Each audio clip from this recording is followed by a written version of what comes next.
Bien, dans cet exercice, on va s'intéresser à à un appareil photo jetable et un peu à ses caractéristiques, voir ce qu'il pouvait réaliser. Donc c'est extrait d'un oral du concours à nouveau central en filière PC. Donc l'énoncé exact est disponible sur le site central Supélec. Donc on vous indique que vous avez un appareil photo jetable. On va surtout s'intéresser à l'optique, hein, on ne va pas s'intéresser à la question du flash. Euh, donc il est caractérisé essentiellement par une lentille située ici. Et on vous dit qu'il y a une lentille mince de focale f', que la pellicule ou l'écran, enfin qui sera aussi la pellicule, est située à une distance d au-delà de la lentille, et que la lentille a un diamètre d'ouverture qui est grand D. Voilà. Et en fait, ces valeurs ne sont pas modifiables. C'est un appareil extrêmement simple, peu coûteux, qui servait à faire, disons, des petites photos, bon, pas d'une grande qualité, mais enfin, voilà, donc on va essayer de voir quelles étaient un peu les caractéristiques de cet appareil, qu'est-ce qu'on pouvait espérer obtenir. Dans une première question, on vous demande le type de lentille utilisée. Bon, il était assez clair qu'il s'agit d'une lentille convergente qu'on va utiliser. J'ai représenté, si vous voulez, l'autre cas, le cas de la lentille divergente ici. Donc vous voyez ici, si on, il est bien évident que, alors j'ai pas remis l'écran, mais enfin, il est évident que l'écran se situerait quelque part ici, dans tous les cas. Et donc, si on revient ici, si vous mettez, et forcément l'objet se situe forcément en amont, c'est un objet réel qui se situe en amont de l'appareil.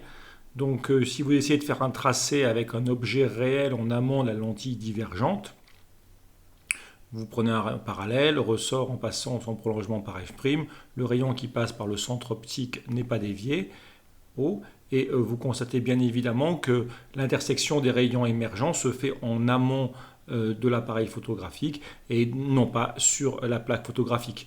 Donc une lentille divergente ne sera pas utilisable. On va forcément utiliser une lentille convergente et en plaçant l'objet bien sûr plus loin que le foyer. Et l'image se fera sur la pellicule qui doit se situer en théorie au-delà de f'. Voilà, donc ça c'est certain. Alors on demande ensuite de choisir quelques valeurs pour les distances grand D, le diamètre de la lentille, et petit d, la distance entre la lentille et la pellicule. Bon, pour la lentille, on la voit ici, hein, là où j'indique là la position. Donc, typiquement, cet appareil faisait à peu près 10 cm de long, il tenait dans la main, d'accord. Donc ici, on peut estimer sans doute, je peux rajouter ici, mais enfin, vous aviez essentiellement ici la distance grand D. Bon, j'ai pris un demi-centimètre, bon, peut-être autre chose, enfin, l'ordre de grandeur, c'est sûrement le centimètre. Et ensuite, l'idée, c'est que vous aurez, on va le voir, mais on aura bien sûr intérêt à mettre la plaque devra se trouver au-delà de f', et on a essayé un intérêt de la mettre la plus loin possible. Et vous avez une limite qui est la profondeur de l'appareil. Donc on aura sûrement une distance petit d ici. Bon, on va être quelque chose de l'ordre de peut-être 2 ou 3 cm. Donc j'ai choisi 2 cm, peut-être on pouvait prendre 3, mais l'ordre de grandeur est celui-ci. Donc voilà pour la première question. Bien sûr, tous les résultats qu'on trouvera, dépendant de ces valeurs-là, il faudra les prendre avec réserve un petit peu. La première idée, on vous demande quelques questions sur un premier portrait qu'on ferait pour une personne située à 3 mètres de l'appareil photo. Donc j'ai refait un schéma assez simple du dispositif. Donc j'ai refait la lentille, le foyer image, la distance f', la distance d à l'écran que je n'ai pas remis, mais enfin bon, là vous avez bien sûr, ici c'est la distance à la pellicule que je peux refaire rapidement ici. Voilà, comme ceci. Donc là vous avez la pellicule qui est ici. Et bon, on va simplement déjà essayer de déterminer la position de petit d. Pour cela, il suffit simplement d'appliquer une formule de conjugaison. Donc c'est ce que j'ai fait ici. Donc vous appliquez la formule classique, 1 sur A' moins 1 sur F', la relation de Descartes avec origine au centre. Il faut simplement, vous retournez la relation pour isoler F' ici. Donc on vous fixe pour l'instant les autres distances. Donc OA, eh bien OA vaudra moins L. Il faut juste faire attention de bien compter en algébrique, d'accord. Donc je prends moins L, pardon, je vais prendre donc moins L pour OA. Ensuite, OA', c'est la distance D qu'on se donne. D'accord, j'ai pris la distance D donc de 2 cm. D'accord, j'ai choisi cette valeur-là. OA, donc je reprends à nouveau moins L et moins OA', enfin moins plus D. Voilà. Et donc simplement, on peut simplifier les signes moins et on trouve que F', c'est L fois D sur L plus D. Alors ce qu'on peut remarquer rapidement, bon ça c'était assez vrai dès le départ, c'est des choses à laquelle on peut penser. On constate dès le départ que la distance petit d sera en pratique très très petite devant L. Donc en fait, et forcément l'image se fait après le F', donc concrètement l'objet est quasiment à l'infini. Donc il est évident que si d fait 2 cm, la distance F' va être très légèrement inférieure, vu que va être très largement inférieur à D, mais très très proche, d'accord, parce que l'objet est quasiment à l'infini, et on sait que l'image réelle se fait toujours après F'. Mais ça va être, il y aura très peu d'écart en fait entre F' et A'. On le voit d'ailleurs sur cette formule-là, donc sur la formule qui est indiquée ici. Vous noterez que pour L très très grande devant petit d, eh bien, on retrouve que F' est quasiment égal à D. D'accord? Donc on peut maintenant calculer la valeur exacte de F'.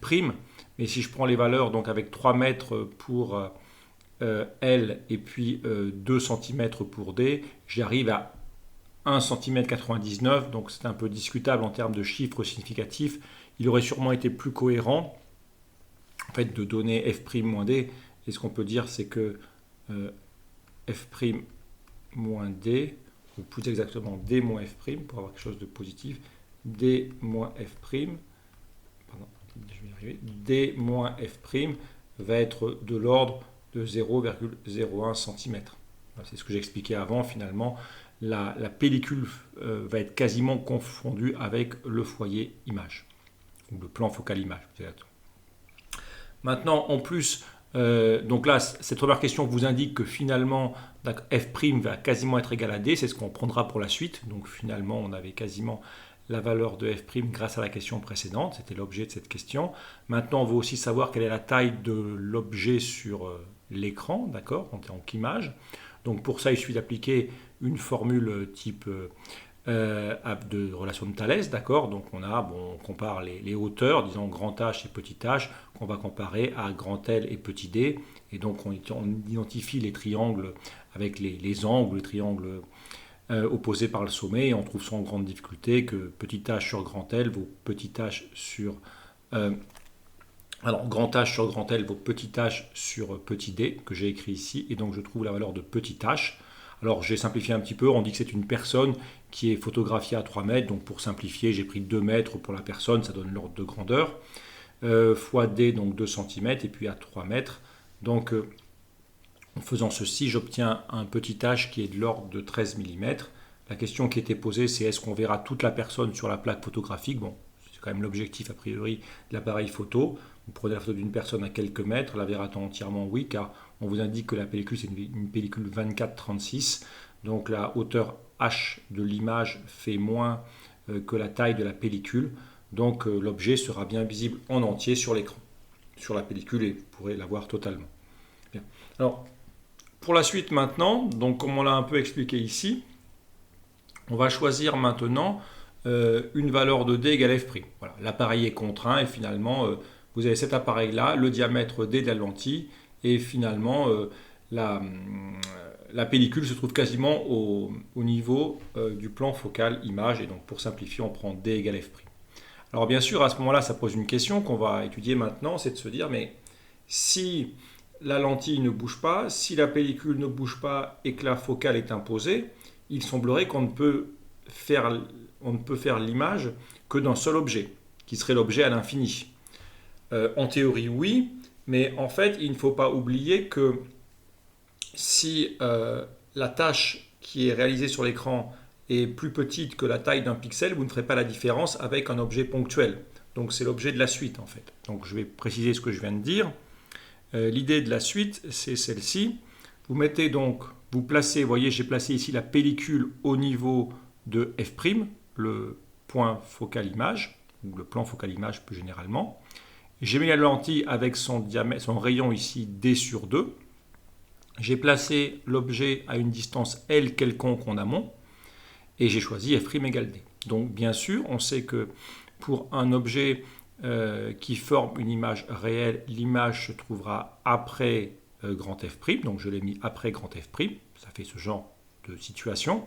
Et bien évidemment, si ma pellicule était en A', j'aurais un point sur la pellicule, et donc une image parfaitement nette. Mais en fait, sur la pellicule, eh bien, l'ensemble du faisceau va aller occuper une tâche circulaire qui aura un rayon petit r représenté ici. Et donc l'image ne sera pas ponctuelle. Donc on va commencer par identifier la taille de la tâche sur la pellicule. Parce que bien sûr, vous ne mettez pas la pellicule là où se trouve l'image. Alors, pour faire ceci, la première étape, c'est déjà de déterminer la position de A', montrer que A' n'est pas en F'. Donc je reprends la relation de conjugaison avec origine au centre. J'isole cette fois-ci OA'. Si je reprends la formule, maintenant OA vaut donc moins L. On a F'. Et OA vaut aussi moins L plus F'.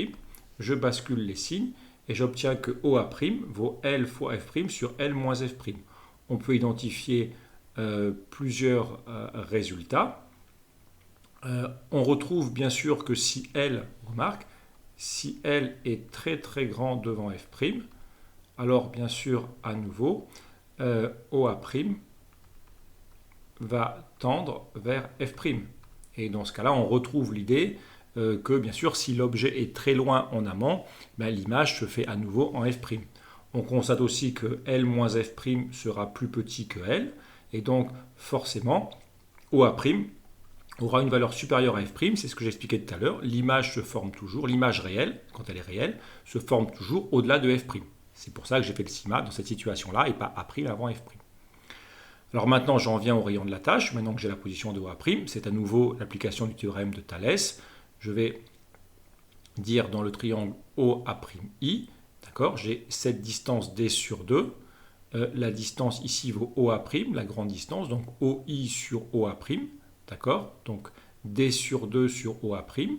Et je compare dans le petit triangle là, le triangle semblable, avec une hauteur petit r et une distance qui vaut F'A', ou si on préfère, O'A' moins F'.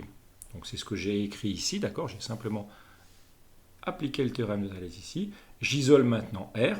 R fait donc D sur 2 sur OA' fois OA' moins F'. Je peux continuer un petit peu le calcul ici directement. Donc si je reprends le calcul à partir de là, j'aurai petit r qui est égal, donc je garde D sur 2. Je vais faire rentrer OA' dans la parenthèse, donc ça fait 1 moins F' sur OA'. Et donc ça fait D sur 2, facteur de 1 moins. Et si vous remplacez ici par la formule, d'accord, vous allez faire disparaître F', vous renversez la fraction, et vous trouvez L moins F' sur F'. On termine de tout mettre au même dénominateur, ça fait D sur 2. Voilà. Pardon, c'est pas F' qui reste, c'est L. Donc là, je vais corriger. Excusez-moi. Oups. Je reprends rapidement. L, parce que vous aviez, d'accord, j'avais F', et je divise par L fois F'. Donc les F' disparaissent, mais le L reste, et je remonte L moins F'. Je mets au même dénominateur, et ça me fera L ici. Et donc j'aurai L moins L qui va simplifier, moins F' plus F', et F' ici. D'où le résultat, petit r qui vaut D sur 2 fois F' sur L. On peut déjà discuter quelques cas limites, ça peut être intéressant, voir si on n'a pas une formule erronée. Alors, bien évidemment, à nouveau, si L tend vers l'infini, quelques cas limites, si L tend vers plus l'infini, eh bien R tend vers 0, eh bien c'est à nouveau logique, parce que si vous mettez l'objet à l'infini, l'image A' se fait en F', et la tâche rose que j'ai dessinée ici s'identifie à un unique point F', et donc son rayon tend vers 0. Inversement, l'autre cas limite, c'est de mettre L égale F', c'est-à-dire que, alors bien sûr, le point objet, vous ne pouvez pas le mettre plus près, ça n'a pas de sens, hein, vous ne pouvez pas mettre le point objet plus près que le foyer objet, que je peux rajouter ici, donc 4 carreaux, disons ici. Vous ne pouvez pas mettre A plus près que F, parce que si vous mettez A plus près que F, dans ce cas-là, l'image n'est plus réelle, elle est virtuelle. Et donc si vous choisissez A en F, en fait les rayons vont émerger parallèles. Dans ce cas-là, les rayons émergent parallèles parce que l'image serait à l'infini.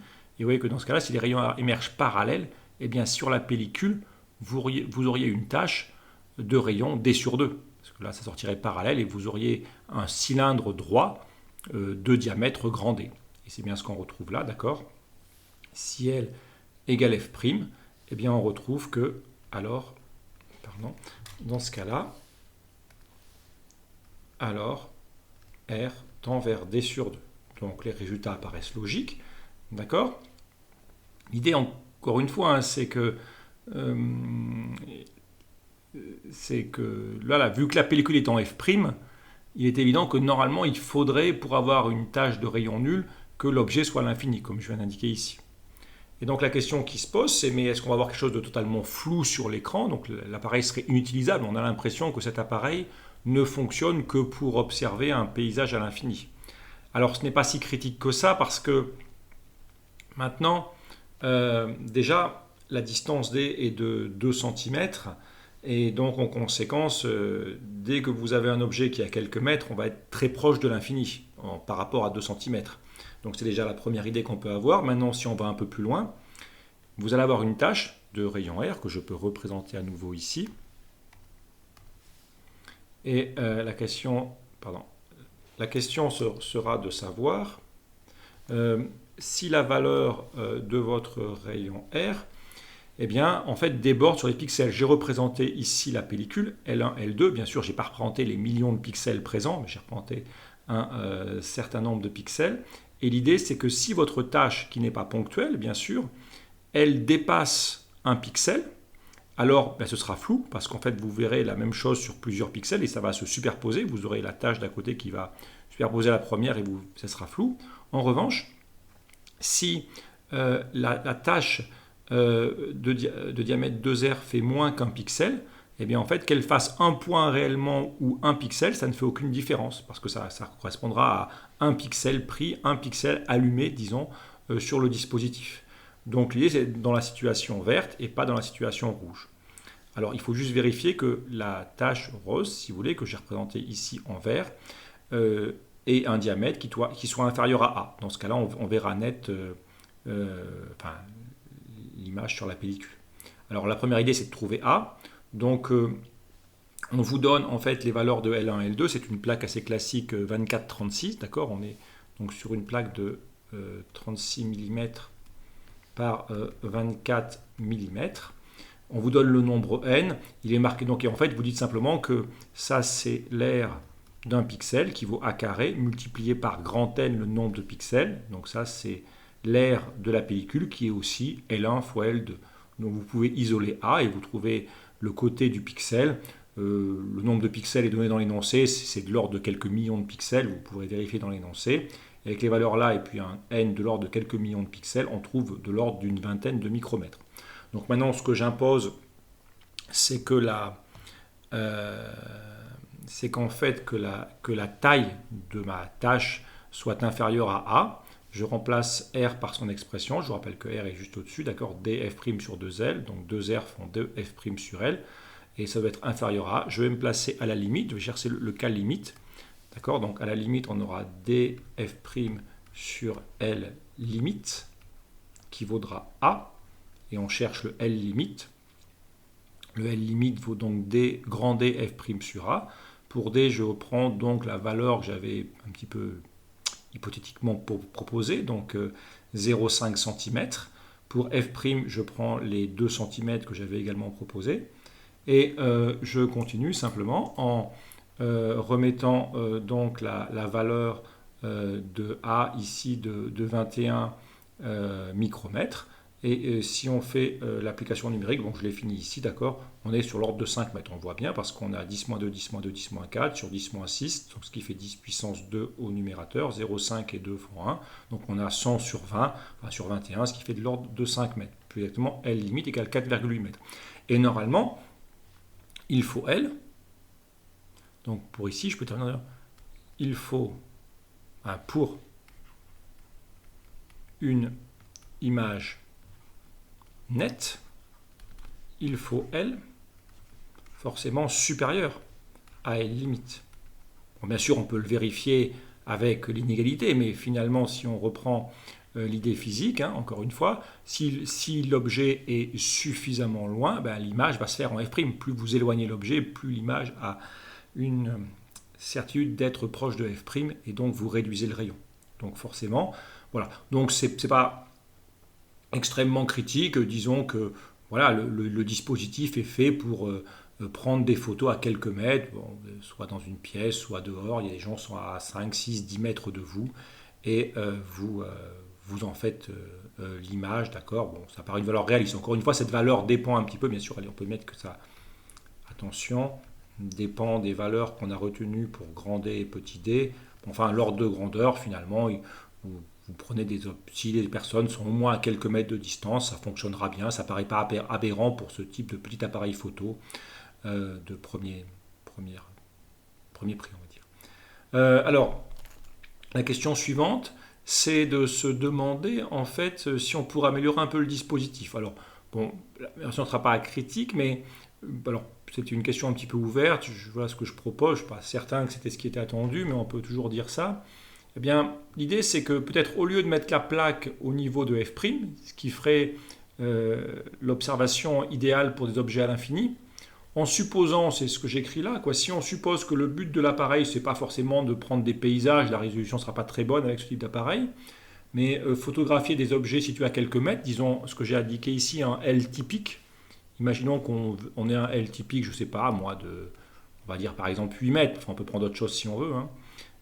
On peut peut-être essayer de positionner la pellicule par défaut à la distance D, qui sera très légèrement supérieure à f', mais qui assure que pour cette distance typique de quelques mètres, eh bien, vous ayez bien la conjugaison objet-image. Et ensuite, maintenant, donc là, vous aurez une image parfaitement nette, au sens un point sur la pellicule, et maintenant, ce qui permettra en fait de vous approcher un peu plus et de vous éloigner un peu plus. Donc, bien sûr, vous aurez éventuellement un très léger flou à plus grande distance, mais vous pourrez éventuellement observer des objets un petit peu plus près.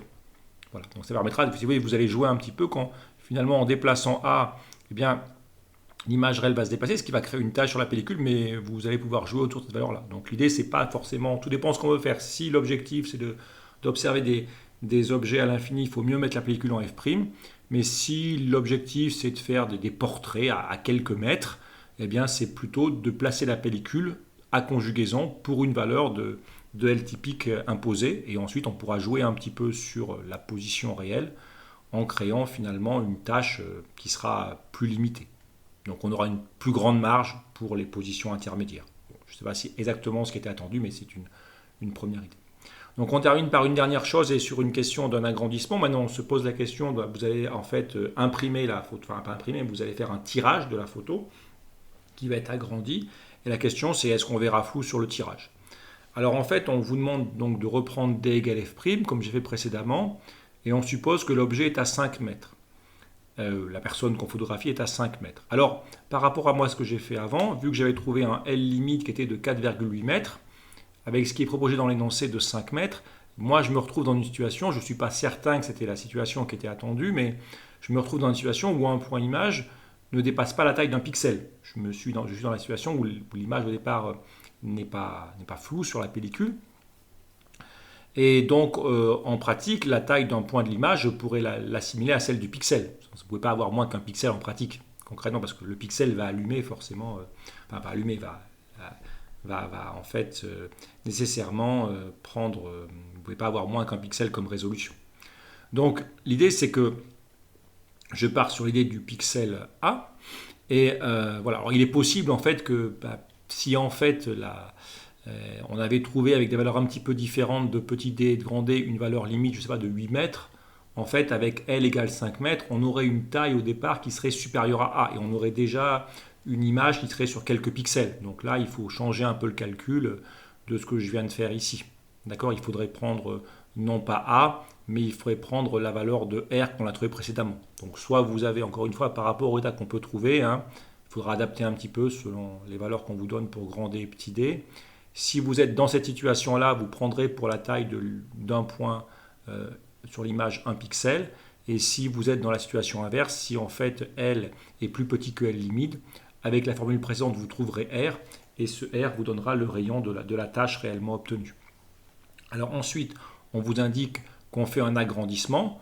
Donc moi, typiquement, en fait, mon point objet, il a pour moi une taille typique qui est petit a. Voilà, mais ça pourrait être 2 fois petit r si, dans la situation inverse, comme je viens de l'expliquer. On fait un agrandissement, on passe d'une pellicule 24-36 à une pellicule 100-150. Donc simplement le rapport de 100 sur 24, donc on a un agrandissement entre 4 et 5, bon, exactement 4,2, enfin pas exactement, mais de l'ordre de 4,2. Et donc en fait, sur votre tirage, c'est un peu plus gros, vous avez un certain A-tirage, d'accord, qui est ici, et le A-tirage est juste obtenu, d'accord, par multiplication, par le facteur multiplicatif ici de grandissement dû au tirage. Voilà. Donc ça, c'est le A-tirage. Et maintenant, vous imaginez que quelqu'un, directement, regarde la photo de près, donc il place son œil ici, il se met à ce qu'on appelle le punctum proximum, qui ici est pris autour de 30 cm. Bon, la valeur varie un peu selon les exercices, les livres, les références, parfois à 20 cm, mais là, c'est fixé à 30 cm. Et là, j'ai A-tirage. Donc on regarde sous quel angle. Eh bien, la plus petite tâche sur la photo est vue. Et donc, le θ sous lequel vous voyez la plus petite tâche de votre photo, eh c'est A-tirage sur D1. Bien sûr, on est sur des petits angles. On peut directement remplacer la tangente par l'angle ici, ça ne pose aucun problème. Je remplace A-tirage par ηA. Je fais l'application numérique, donc 4,2 de grandissement. Une valeur de A qui était de 21 micromètres. Encore une fois, si vous êtes dans la situation inverse, vous ne mettez pas A, vous mettez 2R, d'accord? Et ici, vous avez D1. Et en fait, en faisant le calcul, on trouve que θ est de l'ordre de 3 fois 10-4 radians. Et en fait, cette valeur de 3 fois 10-4 radians, elle correspond au pouvoir de résolution de l'œil. Donc en fait, dans la situation là, θ n'est pas supérieur au pouvoir de résolution de l'œil, donc vous ne pourrez pas voir de détails flous. Dans cette situation-là, en fait, vous serez à la limite de voir flou, parce qu'on a une valeur de θ, qui correspond à la plus petit objet observable, qui est comparable au pouvoir de résolution de l'œil. D'accord, je vous rappelle, en gros, hein, ça c'est quelque chose à connaître, θ, résolution de l'œil. Disons, pour s'en souvenir, on peut dire qu'un œil peut à peu près voir des traits espacés de 1 mm à, disons, quelques mètres de distance, d'accord. On peut arrondir même à, voilà, à peu près 1 mm à 1 mètre de distance ou à quelques mètres de distance. Ça vous donne une estimation du pouvoir, disons à 3 mètres de distance ici, d'accord. Ça vous donne une estimation du pouvoir de résolution de l'œil. Voilà pour l'idée. Donc ce qui termine l'exercice, bon, il était assez complet, d'accord, il y avait pas mal de notions, en particulier la notion qui tombe souvent et qu'il faut quand même réussir à maîtriser, c'est celle-ci, hein, d'accord.